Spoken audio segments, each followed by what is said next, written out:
Hello everyone, watch this review here with a look at the Marvel Legends Wave 8 Doombot, which is a reissue of the Wave 2 Doombot, the chase variant, the Doctor Doom of that wave. I guess just due to the rarity of the original figure, Toy Biz ended up reissuing this guy. However, they didn't do a Doctor Doom at the same time, which actually would have been pretty neat had they done it. Just made the Doctor Doom the chase variant.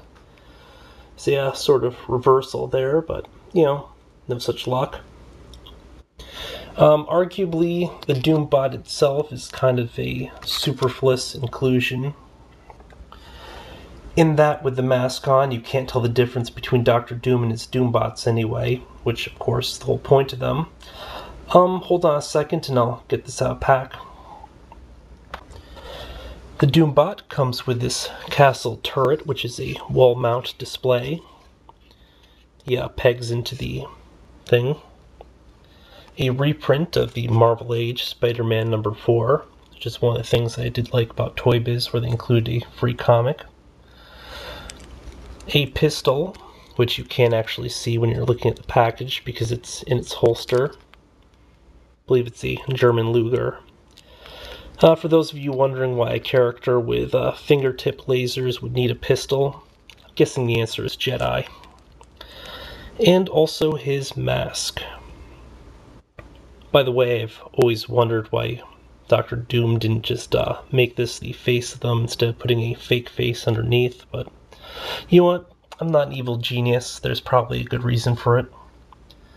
Though, I mean, they could probably make a convincing disguise putting on no matter what. And for those of you not sure what a Doombot is and weren't able to read through the plastic there, basically a Doombot is an excuse to let Doctor Doom lose and still come out looking like a winner. I mean, you sort of have villain decay where, your heroes have to win and your villains have to lose, but if your villain loses by proxy, it looks like less of a loss, which kind of allows your villain to keep losing without looking like too much of a joke, because on one hand the heroes did sort of win in that they thwarted his efforts, but at the same chance he got away, so it's not like a total victory over him. In fact, Doctor Doom pulls this trick so frequently that a few people have suggested that the real Doctor Doom may in fact be dead, and the whole system might have just been running on Doombots for the past X number of decades, which is kind of cool. But at the same time, that's also just really highly unlikely. Now, Doctor Doom's probably a good representation of the whole Toy Biz approach towards action figures, where you have a lot of really outstanding elements, but at the same time there's just a little bit of oddities here and there. For one thing, it's a pretty decent looking sculpt and everything. Pretty solid articulation. The paint is pretty interesting in that they've opted for just some really different hues here. Now, the kind of one downside is if you look at the tunic, the top portion of the tunic is one color, the bottom portion is like a deeper color, so this is all supposed to be the same material with the belt across. So I'm not sure why it would be two different colors, especially because it's never really depicted as having a different color for the bottom portion of the tunic. It almost makes the tunic look more of a skirt. So I mean, I'm not really sure what's up with that. It might just be like paint damage, might just be, some sort of another issue. The other really weird thing is the fact they opted for this really glossy look for the cape, which doesn't look like fabric or material at all. It's definitely kind of weird choice, but for the armored portions, it has this really cool metallic wash where you have different colors and it looks like actual metal. And like it's been worn a bit, it's got a bit of aging to it and stuff, as opposed to just a shiny, gleamy, kind of plasticky metal, which, really cool touch. Now, you can remove the cape, or cloak, and on the back you'll notice that he has his little jet boosters here, and then, I believe he should have also had rocket boosters on the feet, but they didn't sculpt those So the character typically has little circles. Let me see if I have the... Hold on a second. Doesn't look like I have the Marvel Universe Doctor Doom here, but he has little circles on the bottom of his feet to, just show that it's like sort of jet thing as well. At any rate, the mask fits sort of snugly into the face portion.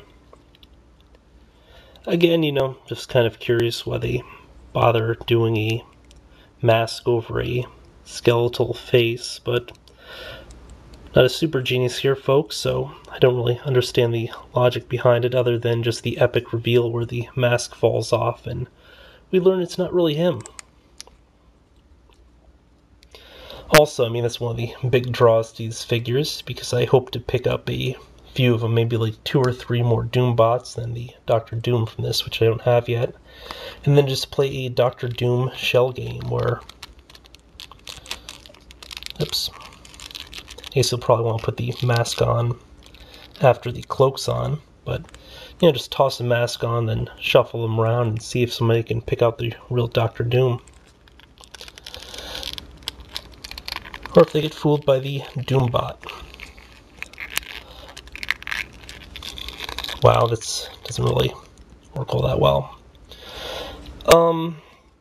Quick run through of articulation here. I'm going to do it with the cloak off just for the sake of it being a little bit easier and a little bit clearer.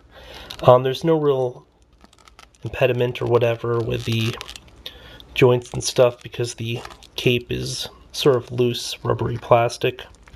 Also, just not the most dynamic of designs. I prefer cloaks that sort of go all around the character.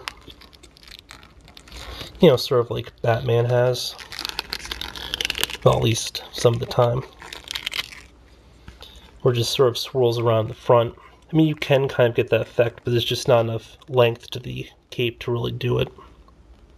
Though it is kind of stretchy. Yeah, but at any rate, we have a pin joint here at the fingers, so they can all move. You'll notice that we have this really cool fist here for the left hand, but on the right, he has to hold the pistol, so the forefinger points out kind of uselessly. We have a point of rotation here at the wrist, which is kind of weird because you'd sort of expect it to be at the forearm instead, where you have this whole gauntlet thing, but hey, whatever. Single joint here at the elbow. We have a point of rotation here at the sort of mid bicep. It's kind of weird they didn't go straight up to the bicep here, but probably had a pretty cool reason for it. The head sculpt is really decent. It's got a ball jointed head, well, head articulation. And then we also have a point of rotation, or another ball joint, really, here at the neck. So we get a really cool full range of motion, and you can look up somewhat, and then down a whole lot. I guess when it's deactivated or stuff. We have a point of rotation here at the waist. Ball jointed leg, somewhat impeded by the tunic. Then a point of rotation at the upper thigh. Single joint knee. Then a single joint here at the ankle, but it's got some mild side pivot. Really not much. Not even sure if it's like really all that intentional, but it goes out a fair amount to one side, but just doesn't come in all that much, which is kind of weird. And then we have a pin joint here at the toe. So all in all, it's a pretty solid Doctor Doom. By the way, the stupid cape sort of does have a tendency to rub its paint onto the figure, so you probably need to watch that, especially if with heat, I imagine the paint probably loosens a bit. But yeah, all in all, it's a really cool figure. It's a decent idea to do a Doombot and everything. Again, probably not like the most essential thing to have. You have a Doctor Doom, or at least 2 Doctor Dooms. You could probably just use your extra Dooms as Doombots, but it's cool to have a real Doombot.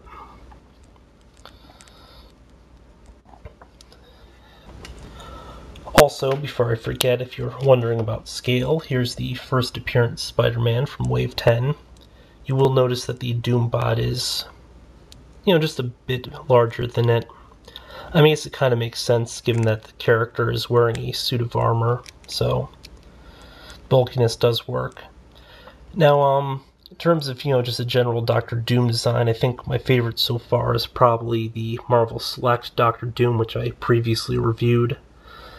But for the purposes of just having like Doombots and other stuff running around, I probably will buy multiples of these as mentioned, and what you sort of feel to be the best Doctor Doom or Doombot will vary. But yeah, this has been a look at the Marvel Legends, I guess Wave 2/Wave 8 Doombot. Or at least it could be the Doctor Doom until you take off the mask, then you in fact know it is a Doombot, assuming you can ever get the mask off again. Yeah, this is definitely a issue where you have the cloak there, but other than that, pretty neat figure. Till next time, folks.